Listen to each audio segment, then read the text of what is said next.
دیگر روایات میں بھی بخاری و مسلم کی روایت میں ملتا ہے کہ محبوب کریم علیہ الصلوۃ والسلام نے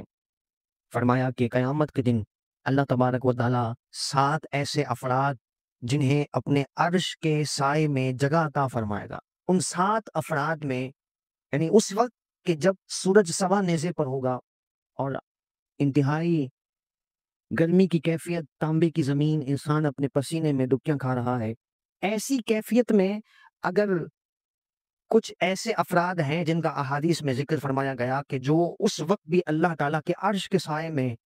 امن میں اور حفاظت میں ہوں گے، ان میں ایک شخص کا ذکر نبی پاک صلی اللہ علیہ وسلم نے فرمایا کہ جس کا دل مسجد میں لگا رہتا ہو۔ اور دل مسجد میں لگا رہنے کا مطلب صرف یہ نہیں ہے کہ ہر وقت انسان مسجد میں بیٹھا رہے، خیر یہ بھی بہت بڑی عبادت ہے، بہت بڑا اللہ کا فضل ہے جو مسجد میں ہر وقت بیٹھا رہے، لیکن اس کے تحت محدثین نے فرمایا کہ اس کا ایک معنی یہ بھی ہے کہ اگرچہ انسان ایک نماز کے لیے مسجد میں حاضر ہوا اور پھر اس کے بعد اپنے کام میں، مصروفیات میں مشغول ہو گیا، لیکن اگلی نماز کی اس کو فکر ہے، اسے تڑپ ہے کہ پھر نماز کا وقت ہو اور میں مسجد میں نماز کے لیے حاضر ہو جاؤں، تو ہے تو وہ اپنے کام میں، لیکن اللہ تبارک و تعالیٰ اس نماز کے انتظار اور شوق کے حاضری مسجد کی وجہ سے رب العالمین اسے ثواب کا ذخیرہ بھی عطا فرماتا رہتا ہے، اور یہ اس مبارک خوشخبری کا بھی مستحق ہے اور ان لوگوں میں شامل ہے کہ جن کا دل مسجد میں لگا رہتا ہے۔ اور پھر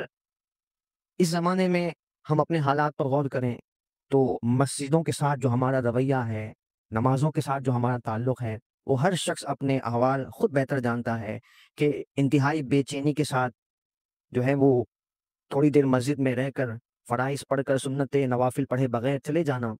یہ جو ہے مسجد سے شوق رکھنے والے شخص کی کیفیت نہیں ہے۔ حدیث مبارکہ میں نبی کریم علیہ الصلوۃ والسلام نے ارشاد فرمایا کہ مومن کی مثال مسجد میں ایسے ہے جیسے مچھلی پانی کے اندر ہوتی ہے، بڑی پرسکون ہوتی ہے اس کی کیفیت،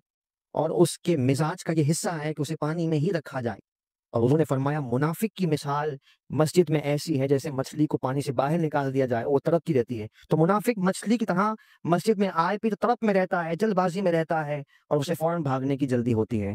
تو یہ ہمیں اپنے احوال پر نظر کرنی چاہیے، بغیر کسی اور کو جج کیے ہم اپنے احوال پر غور کریں کہ ایسا نہ ہو کہ جیسے فوراً بھاگنے کی ہمیں نمازوں میں جلدی ہو۔ کبھی کبھار مجبوری انسان کو درپیش ہو سکتی ہے، لیکن اسے اپنے معمول روٹین کا حصہ بنا لینا، تو کچھ دیر سکون سے بیٹھ کر ہم نماز کی تکمیل کر کے اللہ تعالیٰ کے ذکر میں مشغول ہو جائیں، اور کچھ دیر ذکر و دعا میں مشغول ہو جائیں، تسلی سے دعا کریں اور اللہ تعالیٰ کے ذکر سے اس کے قرب کی لذت کو ذرا محسوس کرنے کی کوشش کریں، اور پھر آپ اپنے تسکین قلبی کا وزن کر کے دیکھیے گا کہ اللہ تبارک و تعالیٰ کے ذکر میں کیسی تسکین ہے، کیسی راحت و سکون ہے۔ اللہ تبارک و تعالیٰ ہمارے دلوں کو اپنے ذکر سے آباد فرمائے اور مسجدوں سے ہمیں رغبت نصیب فرمائے۔ آمین بجاہ نبی الامین صلی اللہ تعالیٰ علیہ وسلم۔